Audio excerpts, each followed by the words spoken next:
install a septic system at my parents' house.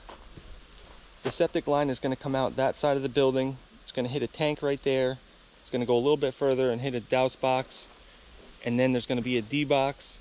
And then there's going to be the drain field, which is going to be in that area right there. There's kind of like a road here, so we're trying to stay on that side of it. And the property line is about that tree line, so we can't get too close to that.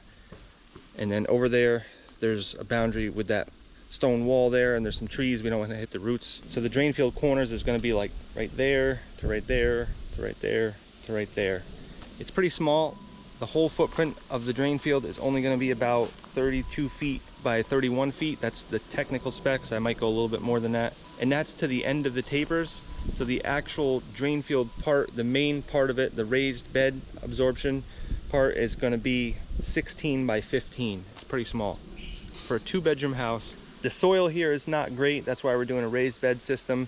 So I'm going to install the absorption field before I install the septic tank. And the reason is because it's a raised mountain system. So I could do the calculations and figure it out and then install the tank first, but there's really no reason. I can just install the absorption field, make sure everything's all set, and then I'll run my pipe backwards into the house and hit the tank and the douse box and the D box and everything along the way. That way it's a lot more precise rather than trying to guess it. If you guys remember my system over at my house, I had to pump it out of the tank into the absorption field.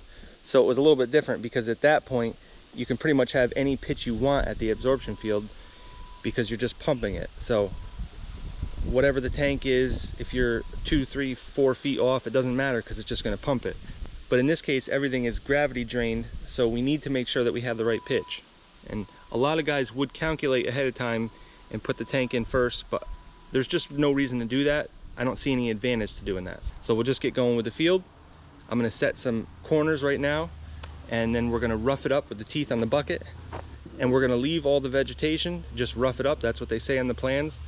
And then we'll start bringing in our sand fill, which I already have figured out. I have a mix that I'm going to use. It's a blend. I'm going to blend 2 different sands together.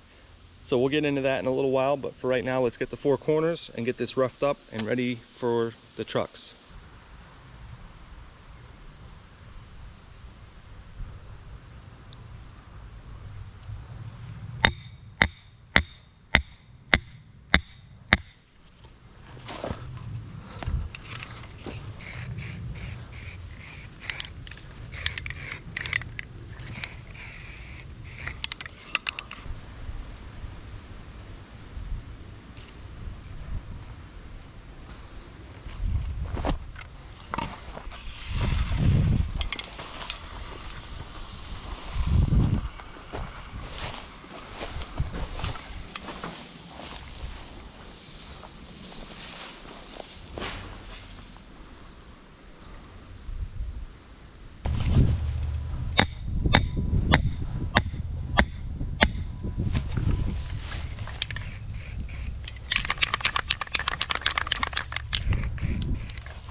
So if we're doing a 32-foot square, the diagonal measurement from that is going to be 45 foot 3 inches.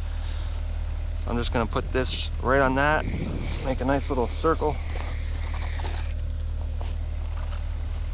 and then we'll just measure 32 feet from over there, and that gives us our square mark.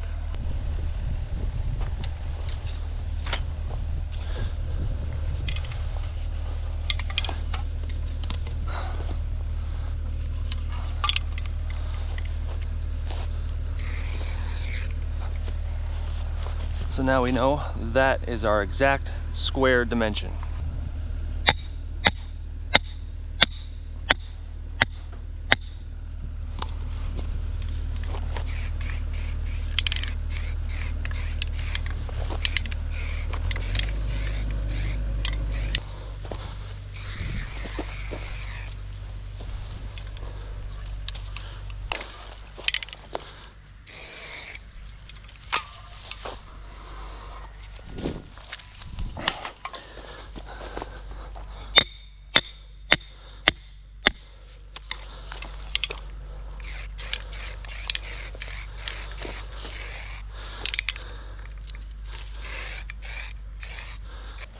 So that corner, that corner, that corner, and that corner.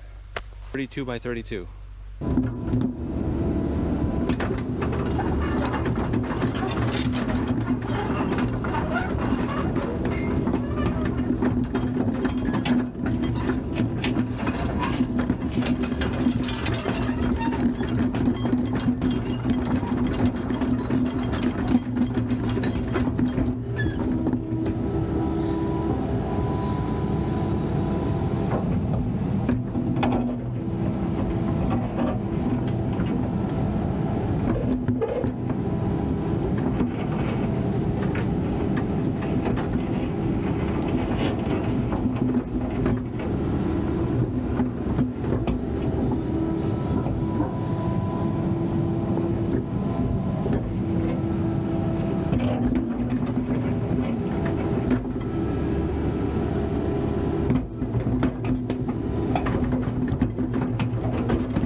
Noah, you did that all by yourself? I built this. You built it? Yeah. And made it. Alright, so this is all roughed up here. This is ready to go. What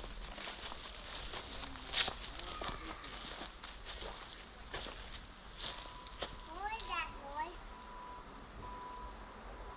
So like I said, you're supposed to leave the vegetation in here. That's what they say. So it's pretty rough. What I was doing is pulling back and then kind of pushing the stuff that I pulled back into the original spot. Sort of flatten it out. It's not great, but there's just big clumps of dirt and stuff, so it's not easy. Plus there's rocks. So the next thing I need to do is come up with my sand blend and just start placing it down here. And you got to use a track skid steer to do that.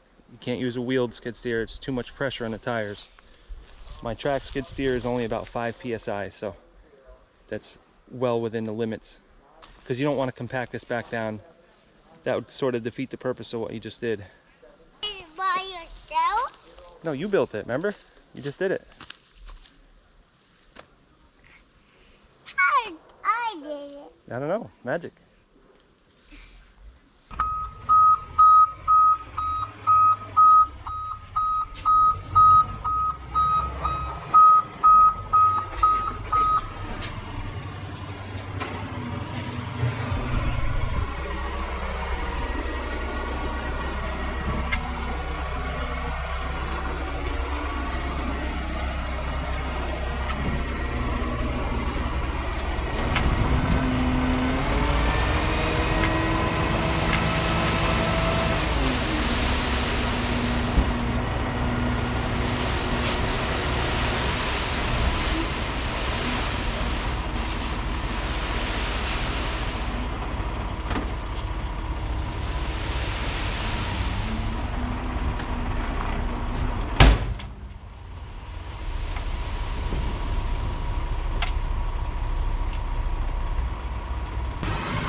Alright, so I'm just waiting on one more load of this concrete sand. That's these two right here. This is regular bank run sand. I'm going to blend the two of these together at a 3-to-2 ratio.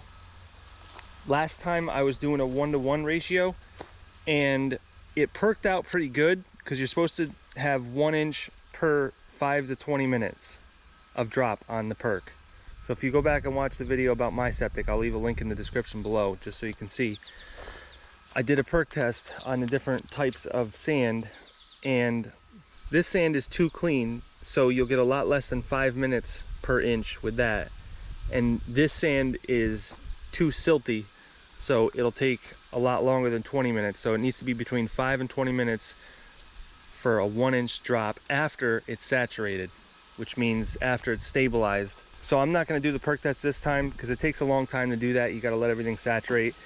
And I know that the perk test will definitely be between 5 and 20. It'll probably be on the lower end this time because I'm going to add more concrete sand this time. Because what happened is last time I was well within that 5 to 20 minutes, but when the engineer came out to actually perk it himself, which he did nothing different than I did, I watched him do it, somehow it perked a lot higher than 20 minutes. But he still let it slide.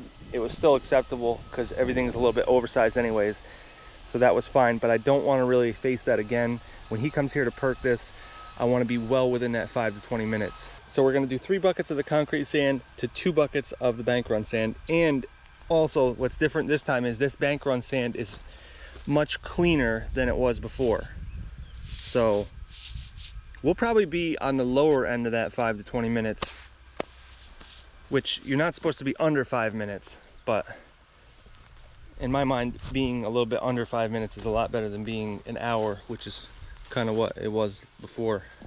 So on the plans here, it calls for a minimum of 18 inches between the bottom of the bed and the ground. And in addition to that, we need to add 6 inches to the ground before we start with anything. So this whole area here needs 6 inches first. And then we need 18 inches just in the middle here for this 15-foot wide. And I'm going to bring it further than that because it needs to be further than that anyways, so there's no point in sloping it up real high right there because I'm just going to need to fill that anyways. So we're going to basically lay 6 inches from here to here, And as we get further back, we're going to start laying more, so it'll be actually 2 feet over here to here. And then inside that boxed in area right there, that's going to be number 2 stone with the pipes. So you can see like a cross section here.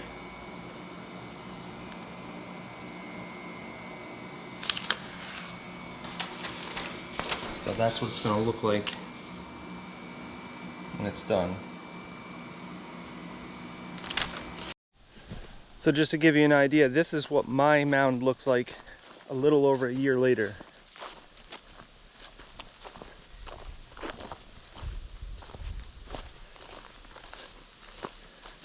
That's got the max taper that you can have on all sides.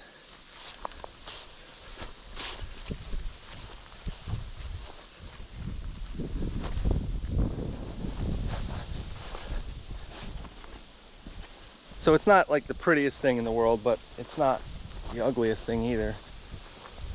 Besides, this spot here is not like my front yard or anything, so it's fine.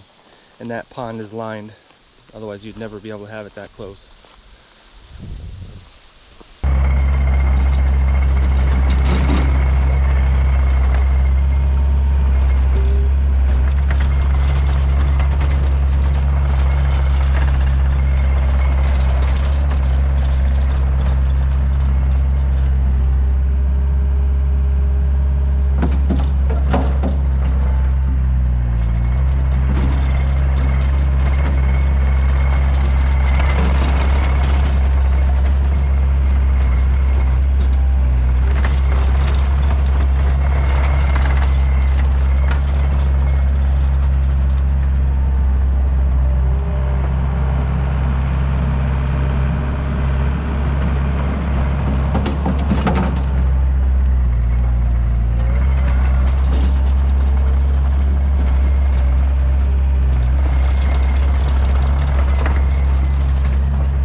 All right, here I am the next day. I got rained out, so I got this part done though. I just put 6 inches down, and it's not like perfectly level or anything, but it doesn't need to be because it's all gonna have more sand fill on top of it. So I got about the right amount of fill here for the 6 inches. It just needs to be all smoothed out, but there's really no purpose in doing that because I'm just gonna be coming up with another 18 inches in the middle here. So I need a 15 by 16 area, let's just call it 16 by 16 area that's raised up 18 inches. And then from there, I need to slope it off on the side. So everything here is gonna get covered with more fill, and it doesn't need to be compacted. As a matter of fact, you don't really wanna compact it too much. A little bit. Basically just backblading it is all you really want. You don't wanna compact it too much. Driving over it with the tracks and the bucket backblading is all you really need. So I'm gonna go ahead and mark out my 16 by 16 area in the middle, and I'm gonna start raising it 18 inches, and I'll work on the taper as I go along as well. It's nice because I can access all 4 sides of this because it's easy enough to just come in from the side to where it's raised up 18 inches and taper that down to here. So I can do that on all 4 sides, which is nice. I didn't really have that option with my septic, so it made it a little bit harder, but with this, there's definitely access around all the sides, and I don't really need my excavator anymore, so I'm gonna get that out of here. And that way I can have more room to work here.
So that's what you get when you get a concrete guy doing septic work. Use a screed board. I'd say that's flat enough.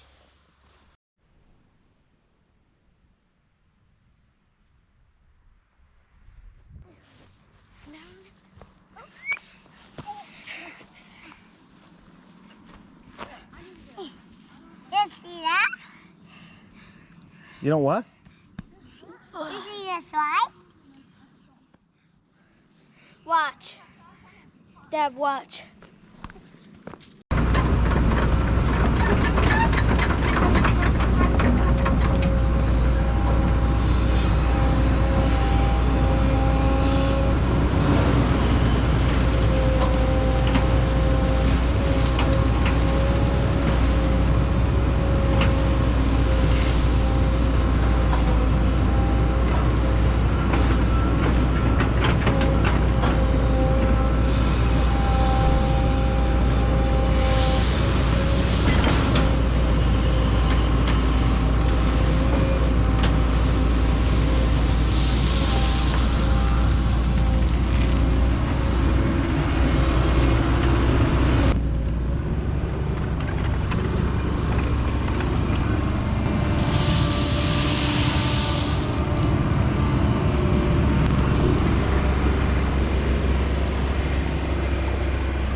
So the D-box is going to be right here.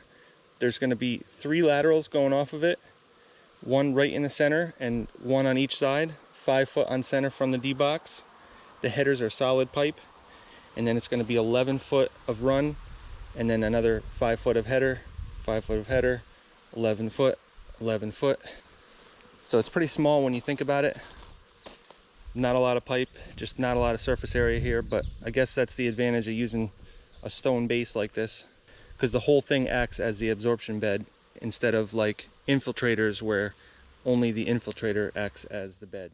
But don't get me wrong, I do like using those infiltrators. It's just the engineer didn't want to use those on this project.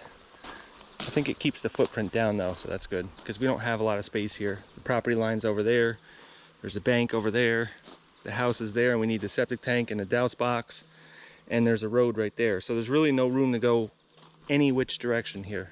So now I'm gonna just tamp down that area real good where the D-box is gonna go, set the D-box, and then we can start setting our pipes in here.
So right now I'm at the point where this is what the inspector wants to see. He wants to see the top of these pipes.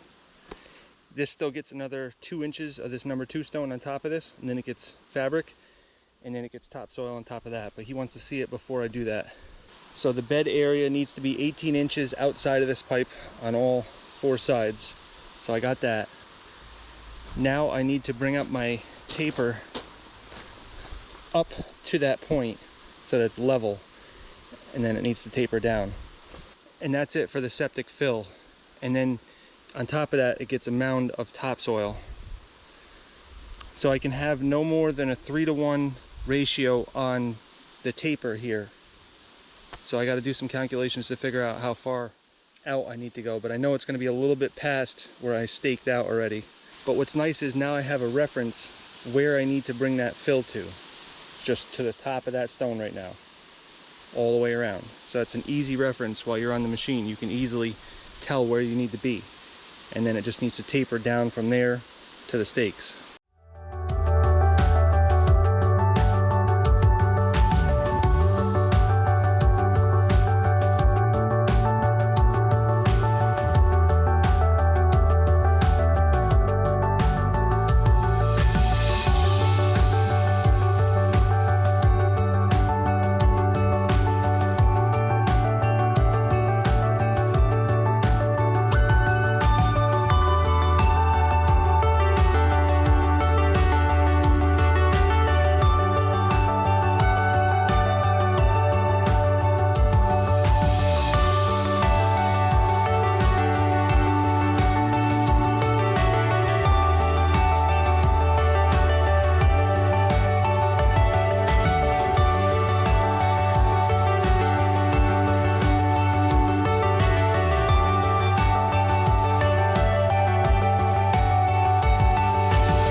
So that's roughly where I need to be right there.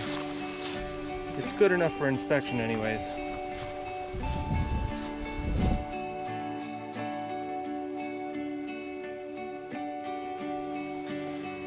But this whole thing is going to get some topsoil on it. So when I put the topsoil on, that'll be the final look that it'll have, and I'll make sure it looks good. But in the meantime, this is what the inspector wants to see. For this part of it anyways. So the move that I need to make on this project is going to be to work backwards. I'm going to put a douse flout tank right there, and I'm going to bring an SDR 35 pipe 4-inch down to the D box from there at a 1/2 inch per foot. So I have the concrete tank and the douse flout tank coming in a few days. So in the meantime, I need to basically figure out where my tank is going to go, and I need to either dig or fill, probably fill where it needs to go and get it all leveled out and ready to set the tank. Because rather than set it with my crane like I did last time and pick it up with the lowboy, I'm not going to go through all that. It's only like, I don't know, $100 or $200 to get it delivered. So it's not worth me doing all that stuff when I could just easily have them set it for almost nothing and deliver it. And I want to put the tank as close to the building as I can, and code says that you can be up to 10 feet from the building, so no less than 10 feet from the building. So we're going to put it right at like 11 or 12 feet, and we're going to have to put it sideways, which I'm not really a fan of, but that's going to make the most use out of this space here. We'll put it lengthwise going this way, and then the outlet will be over here and the inlet will be over there. So since the douse float tank is going to be right next to the septic tank, I need to be able to fill right next to the septic tank before I can set that douse flout system. So I can't have the guy that's going to bring the tank set the douse flout system. We'll set that. It's pretty light anyways, it's pretty small. It's like 3 by 7. But over here we'll have the septic tank, and I'm going to have him set that, and as soon as he sets that, then I can fill against it and get my douse flout system, which is going to set a little bit higher, but right next to it. Alright, we have the plan laid out for the septic tank and the douse tank. So there's a few obstacles that we need to try to avoid here. Coming out of the building, we want to be as far that way as possible. We want the tank to be that way as far as possible too, because we're going to need to put a lot of fill in here, like 5.5, 6 feet of fill. And we have this ledge right here, which is nice because you could just fill right up to it, but we have that stone wall right there, and there's this hickory tree right here too.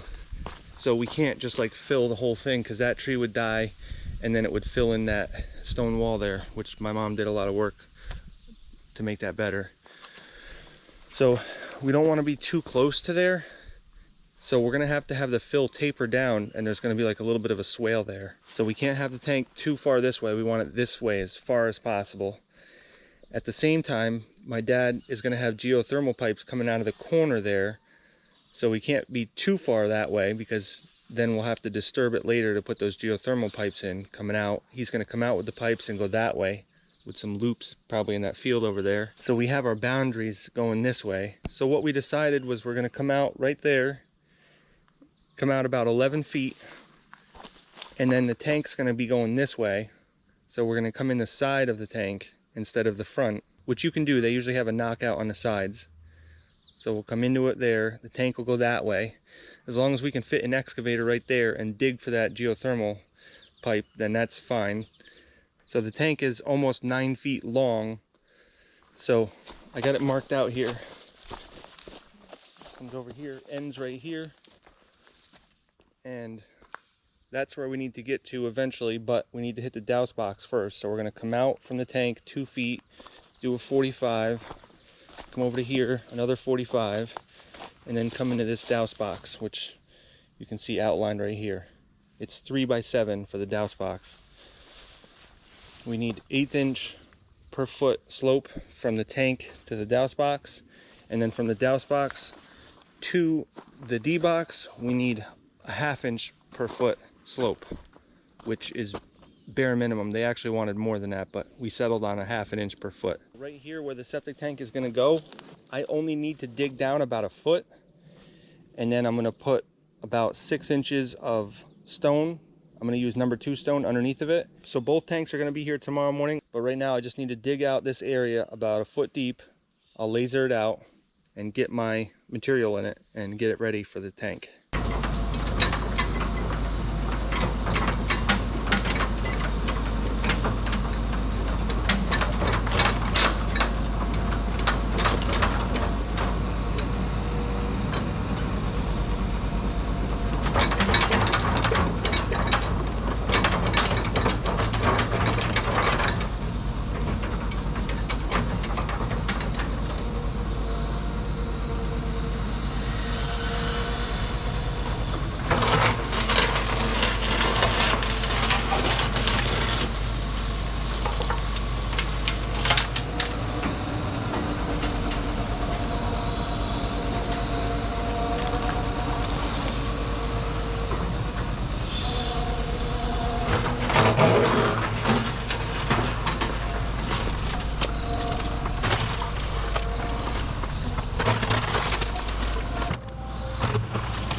now that we got the septic tank set, I need to set this douse box.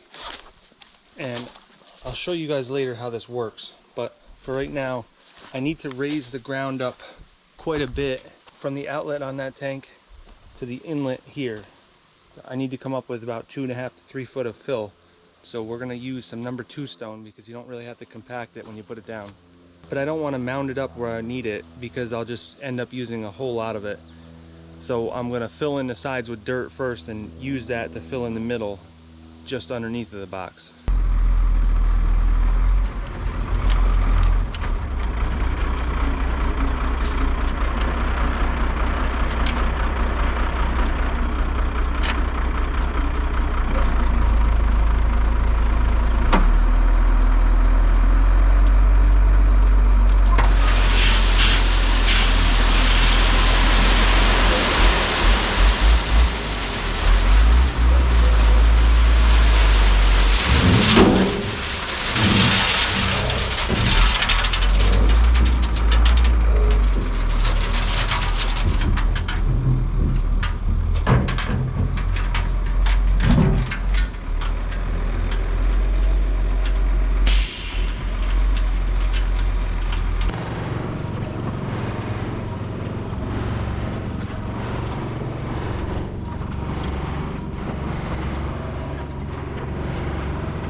So being that my parents get some water runoff from that hill right there, coming down here, they get like a little tiny stream going on when it rains really hard.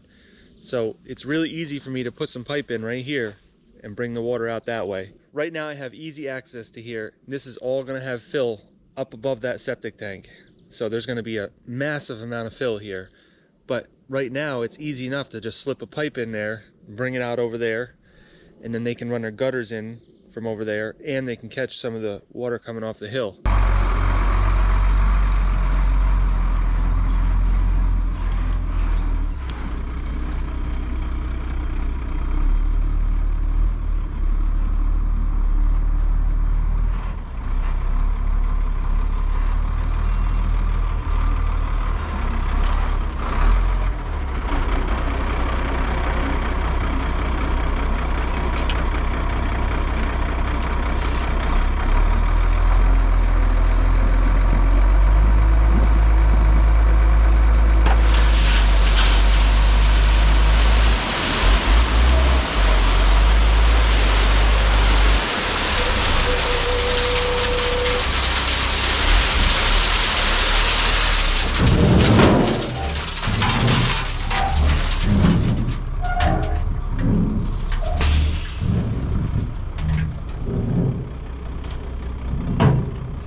So there's going to be a lot of repetitive work coming up right now.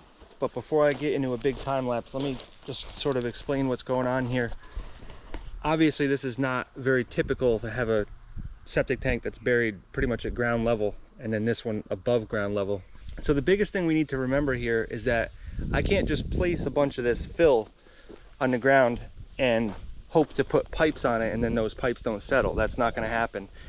So there's either two ways I could go about this. I could either do 6-inch layers of this soil here and then compact it every 6 inches for 4, 5, 6 feet, whatever I need here, which would take an astronomical amount of time. Or I could just bring in some engineered fill, which is number 2 stone. That's just clean 3/4 inch crushed stone with no fines in it, which means it's clean. And this stuff you can pretty much place as tall as you want, and you just keep stacking it, and you really don't have to compact it. And it might settle just very minutely, but it's not enough to even worry about. So that's why I'm able to stack that up as tall as it is. And the same thing for the pipe going from here to there. It's going to come out 45 into there. So this area here I need to fill all up with stone, which is a lot of stone. Honestly, I'm trying to only put stone where I need, but the problem is you just end up with a wide swath.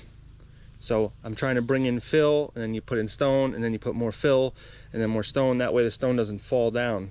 If this was a trench here and you were just filling up a trench, then that'd be different because you just fill up the trench. But the stone's just going to fall down, so you just use 3 times more if you don't bring in fill at the same time on both sides. So that's where I'm at with this right here. So I need to get that 4-inch SDR 35 pipe going to there, but have something that's not going to settle in between. I need to do the same thing coming out from the house into the tank. So that whole area there is going to need some stone, but I can't get there yet. So I need to work on this area just to be able to get to there. And at the same time, I got that pipe that I put in there for the drainage that I need to worry about, which that's filled up to the point where I can drive over it now. So I need to just put a bunch of fill here. So another part of the equation is we need to fill up this foundation more, which means we also need some more stone to fill up against the foundation, which I'll probably just get crusher run for that. But I don't really have good access right now, so we're not going to worry about that. I'm trying to get everything settled with these tanks, and we need to come up above the tanks with the fill and slope it up to the house. So there's a lot of fill here that needs to happen. So one more part of the equation before we go to the next equation. This pipe coming out of this douse box going into the D box as well needs fill underneath of it, but it needs to be fill that's not going to fall down. So we need to put stone underneath that. So again, we need to stack up on the sides here with some regular fill, whatever I have laying around. There was no choice. This is a fixed height. There's no choice. That is what it is, and there's no ifs, ands, or buts about that. That has to be what it is. So you basically have to base everything off the height of this. And there's no choice about that. That's a fixed height that the engineer specified. And that's because the ground here is not very drainable. So you can't go down at all. It has to go up only. So now that brings us to the next part of the equation. I need a massive amount of fill for here. So the only place around here that's somewhat close is going to be over here. So in here is a trench that we dug when we first got this property to try to drain some of the water out of here. So there still is some water down in the bottom, but it really doesn't ever collect a lot of water. So basically, the water from my dad's part goes this way, and then there's a hump here, and the water from that side of the hill drains down into that trench, which goes that way for my piece of the property. So my drainage goes around that way, and my dad's drainage goes around that way, going all the way down hundreds of feet that way to drain the water. But we've since then put new drainage in, and so this is going to get filled in. So the plan right now is to fill this in enough to be able to drive the excavator over here. So I'm going to pull that fill down into here just so that I can sit here, and then over here is a big mound of dirt that should be all the fill that we need. So we need to take out just a few little trees to get in here and dig down to ground level again. and that should get us all the fill we need. That maple tree is dead, pretty much because we put this trench in here that died. So I'm actually going to use that to mill up for my stairs. That'll be spalted maple. So I need to get rid of that tree, but the first thing I need to do is get that fill into here so that I can get here.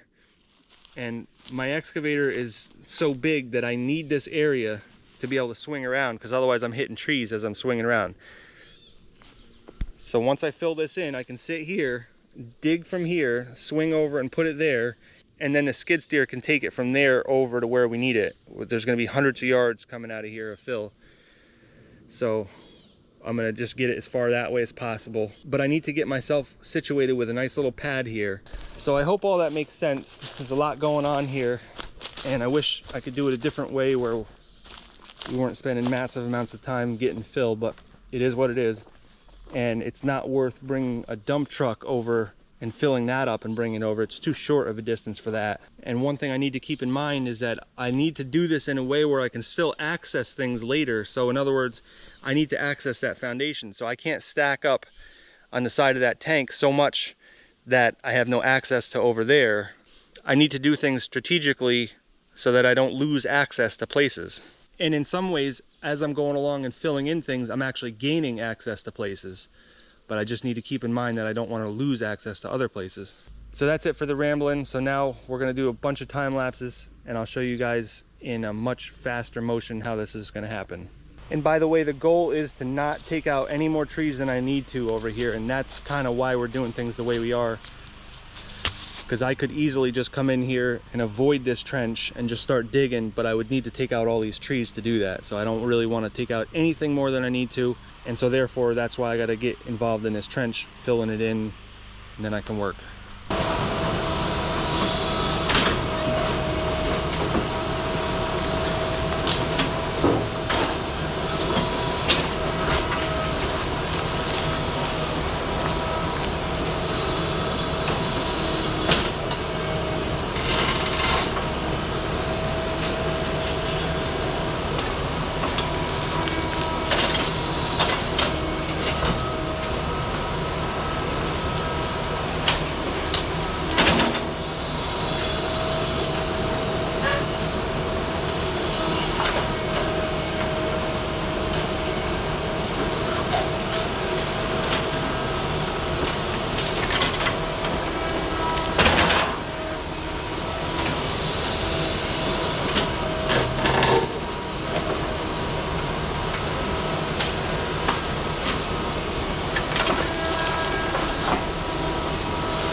So that maple tree came down pretty good.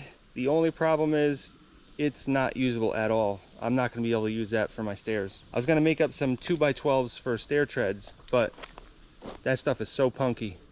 I'm surprised it didn't break in half as it was coming down. Right down to the roots, it's all punky. So I could take the time to clean this all up right now, but the better thing to do is just get going and getting some fill. The rush on this project is to get everything to the point where I can inspect it, and then from there we can fiddle around with things. But right now I just want to get it inspected, that way my dad can start making use of the bathroom, and then after that we can fill in everything else, because there's going to be a lot of fill after I fill over these tanks. There's going to be a lot of fill around it that needs to be done, but in order to get the inspection we really need to fill up and over the tanks and around them so it doesn't fall down, and that's pretty much the bare minimum for now, and then we'll do more after that. So right now things like that are just not important. We'll just get some dirt, pile it up here, bring it over there with the skid steer, and start getting filling things, because we need a lot of fill over there. And this is kind of a tedious job because there's so many little pieces. It exploded when it came down, so it's not exactly what I wanted, but I needed it out of my way anyways, so I'm glad that it came down pretty easy. There's another maple tree right behind the excavator right now that's also dead, and that looks like it's in much better condition, and it looks like it's much wider too. So trying to get 2x12s out of a tree is not always easy, so having it as wide as possible is definitely better. But that's not really in my way right now, so I'm not going to mess with it. But I do need to get to it soon because I need that wood to start drying.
the point right now where we brought hundreds, actually probably thousands of yards of fill over here to get everything to this point. Right now, I'm standing probably 7 feet above what it was down here. This all was brought over by my dad with his tractor. So he was working this lane, bringing stuff this way, and I was going around with a dump truck and bringing it over there. So we're at the point now where I need to set this pipe here, and I need to set these pipes here. But the main thing that we need to do is stockpile a whole bunch of fill for this area right here, because we're supposed to get a lot of rain tomorrow. So we need to get a lot of fill out of there, bring it over here and over there, probably 50 yards on each side or so, maybe more. And we just need to get it there for now. And then after the rain comes through, I can take the excavator and put it over there, scoop it into here, and same thing from here, scoop it into here, because this is too much of a bank here to be going in it with skid steer or tractor or something. It's not too much, you can do it. It's just a lot more convenient with the excavator, because at that point the excavator will pretty much be done over there, so we won't need it over there, so we can bring it over here and do this. The biggest obstacle that we have right now is that this pit is going to fill up with water from this rain. So we want to get as much fill out of here as possible tonight, which right now is like 5 o'clock, so we'll be working till dark doing this. But we want to get as much fill out of here as possible before the rain. I don't know if you can see it, but over there's already some water that comes off of this hill. And when it rains really hard, there'll be a lot of water that comes off the hill. So this will become a mud pit. And at that point, it'll be a lot harder to get fill out. So we are going to try to get it out as quick as possible. So my dad's going to bring his excavator over. I'm going to scoop mine out of the way. He's going to bring it over and sit there and scoop the bank and put it over here so that I can get to it, because the way I've been getting it so far with my excavator, and it's getting worse and worse as I go on, is I've been going over there, scooping it towards me, and then I back up and scoop it towards me and back up and scoop it towards me, and I keep doing that, which is pretty time consuming. The thing is, I don't want to scoop it up and swing around and put it there, because then it's in my way. But if he has his excavator here, then he can do that, because he can scoop it up, swing over and drop it off for me here, and then I can scoop it up and swing over and drop it off there and put it in the dump truck too. So that's the plan for right now, so we'll see how far we can get.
All right, so we had a lot of rain in the last 2 days and it finally stopped. So we got our pile of fill right there, The engineer gave us the okay to use it on the left and right here, just to hold up the number 2 stone in the middle. I wasn't sure because I thought anything beyond those stakes there, that one there and that one there, I thought anything beyond the toe of that would have to be sand fill, but he said no. As long as we have that taper correct the way it is, we can place regular fill on top of that, and in the middle, number 2 stone for the pipe, going from the douse box to the D box. So right now I'm at the point where I can't really do anything else besides that, because I need to install these pipes here, this one here, and this one here, and that hole just magically appeared there. You guys will find out in the next video in a few days. But we're ready to install that Schedule 40 pipe going from the foundation into the septic tank there. It's a 20-foot long pipe with a belled end. The reason is because this is a little over 10 feet. Plus you got the foundation, which is 13 inches. Plus you want to be a few inches in there. So a 10-foot stick wouldn't have cut it. And you don't really want a joint here. It is a lot more money to buy a 20-foot stick, especially a belled end, but it is what it is. We only need one piece, so it's not a big deal. But basically the engineers don't want to see any turns in that pipe, any joints, unless it's a belled end to a male end. That's the only joint he wants to see, basically because they overlap by a long shot. I think it's like 8 inches almost or more. A regular coupler just doesn't grab enough of each side of the pipe. But in any case, this is a little under 12 feet, so no problem to put a 20-footer in here, cut it down. So I'm gonna put it in from that end in the basement, stick it through, get into that end, and then we'll cut whatever we need off in the basement afterwards. So I need to get this leveled out first, and then we'll do that.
So I'm gonna leave that end open.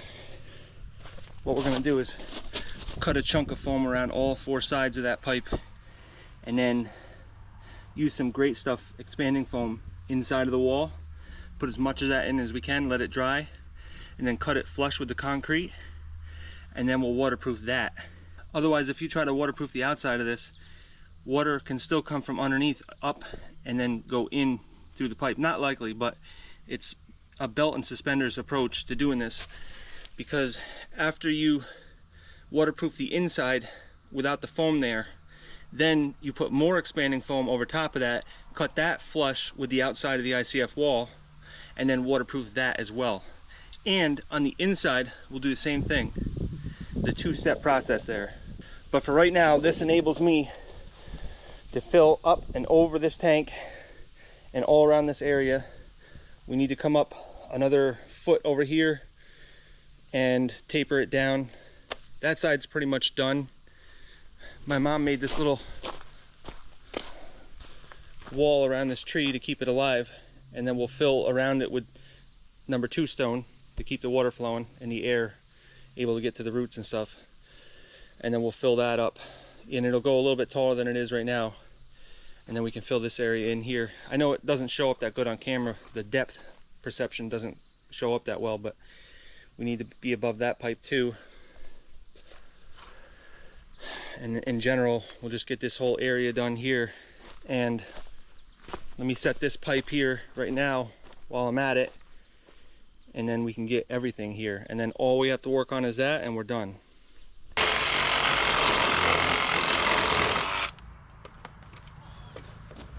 What? Why do that? Yes, you have to. Jump. Okay, I can talk now. That was a very important phone call. I had to make it. And it actually went rather.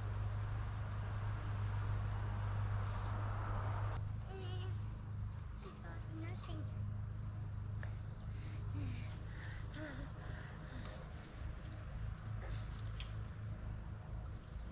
What? What is that?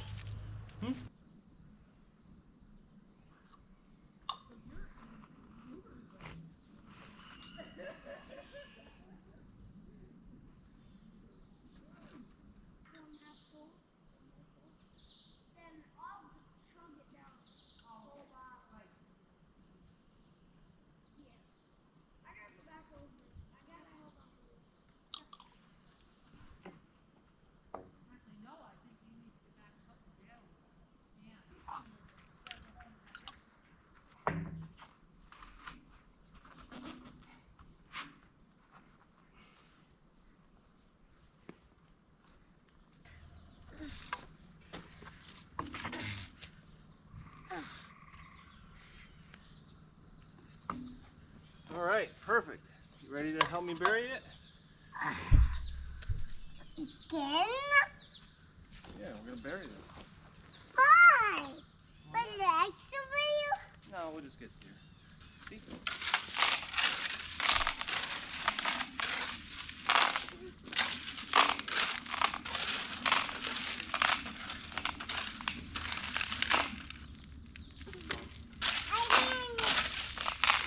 Good job.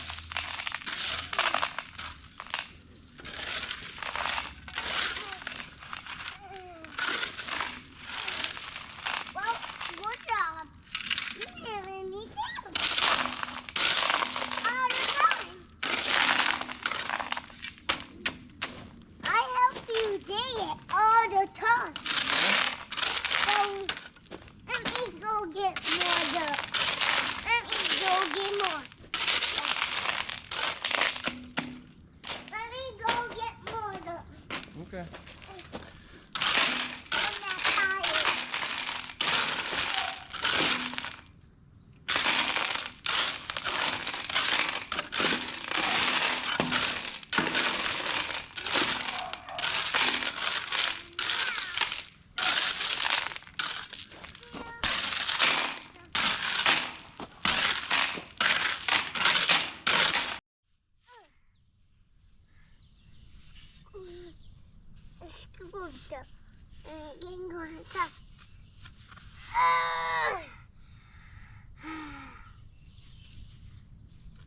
Oh, it's heavy.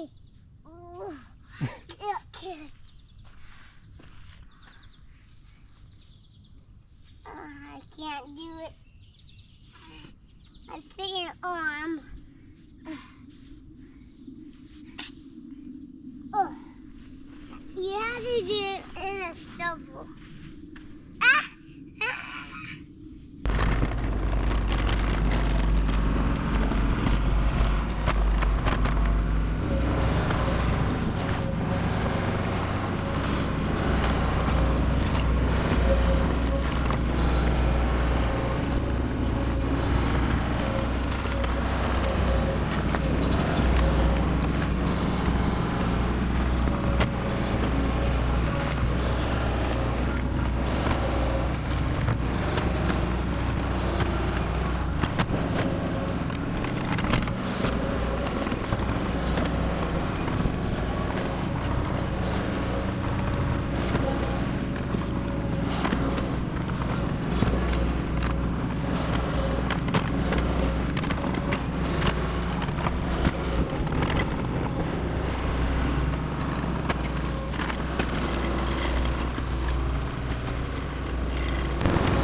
So because of how much rain we got, I had to stop what I was doing, and we're not going to be able to do anything more for like a week now. We got to let things dry up because everything here is just fill that's all disturbed. So it's going to settle down, and luckily we're not supposed to have any more rain for a while, so that's good.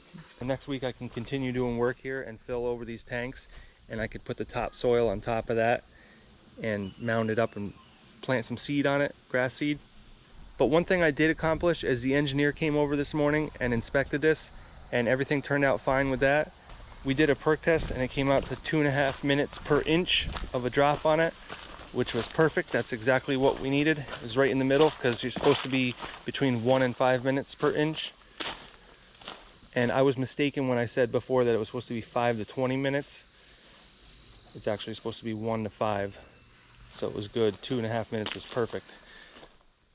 And one thing that I learned about it, I was talking with the engineer about it, that stuff has a lot of silt in it. So I put it with the concrete sand because I thought it had to be no less than 5 minutes per inch, but it actually turns out it's supposed to be 1 to 5. So I think I could have got away with not putting that sand with the other sand and not blending it. So there was a lot of work that I did for nothing. I just assumed that it was like that because that's what it was on my plans. So I guess another lesson learned was to check over the plans better, which I usually do. But this system was so similar to mine that I kind of overlooked a few things. But anyways, this system is ready to hook up to the house and start using it, really. There's no reason why we couldn't. I still need to fill over the tanks, and I still need to put my 2 inches of stone on top of that drain field right now, and then put the filter fabric, and then put the topsoil. But as of right now, we can still use it the way it is, because you could probably be 2 weeks before you even fill up the tank and it even comes out into the leach field. You could take many showers, flush the toilet many times, do some laundry, and that would not fill up for a long time because it's 1,000 gallons. Plus you have the dose tank, which also needs to fill up. So let me show you how that works. Actually, it's pretty nifty. So inside this douse tank, this pipe right here floats. So when the water fills up, it's going like this, and then eventually it gets to the point where it tips the front of this and the water seeps in there. Once it gets to a certain level, it'll just start flowing like crazy out of there, and it'll just shoot the water into the drain field instead of it trickling out all the time. The problem with it trickling is, if you got one pipe that's just like a 1/4 inch lower than the other, it's going to favor that pipe, and it's always going to go to that spot if it's trickling all the time. But with this, it floods the whole thing all at once, so that all the pipes are seeing pretty much equal amounts of water. And instead of the water dropping down, leaving the D-box, like right here, because if you got water trickling out, it's going to mostly disperse right here, and it's less and less and less as you get over here. And by the time you get to the end, there's almost no water there. So what happens is all the water disperses right here next to the D-box. So while that's not the end of the world, it makes the system much more efficient if you can shoot the water out a bunch at a time. This has a 6-inch drawdown, which is many gallons. I don't know, I have to do the calculations, but it's probably like, I don't know, 50 to 100 gallons at a time. And so that just floods that drain field all at once, which is good. That's what you want. So what's nice about a flout system is that there's no electric needed for it. It's all mechanical, and it just uses flotation to tip that box. And then once the water starts going in, the box floods, and then it goes down again, and then it sits like it is right now. So you can get this tank already set up from the concrete casting company like I did. It came in, the lid was on, everything was in there, all the components were hooked up, and it was ready to go. And that way you don't have to mess with anything, you just hook it up. So overall, this system isn't super complicated, but it took a lot of work to get all this fill in here. That was like 3/4 of the work. I've put in septic systems before that were engineered, and I did them with 1 day worth of work. Tank and drain field done all in 1 day. This was probably, if I had to add it all up, it's probably close to 2 weeks by myself. And then my dad helped too, so he brought over all this fill. So there's probably another 2 days that I didn't have to work on that. And I was using my excavator, which is pretty big, and the dump truck, which is as big as you want around here anyways. So it's not like bigger equipment would have really helped anything. Actually, it probably would have hurt because there's not enough room to work around here with it. So there's really no speeding up the process other than to just pay for triaxles to come in and bring fill from someplace else. Maybe that would have helped, but that would have been a lot of money. This is thousands of yards worth of dirt here. So I'm probably not going to do a video about finishing this up because you guys have already seen enough of this. I'm sure you're just as sick of it as I am at this point. So I'll finish this up on my own time. And I have a couple jobs that I got to get to, so I got to take the machines out of here, get them cleaned off so I can transport them. So that's it for this video, guys, and I'll catch you on the next one.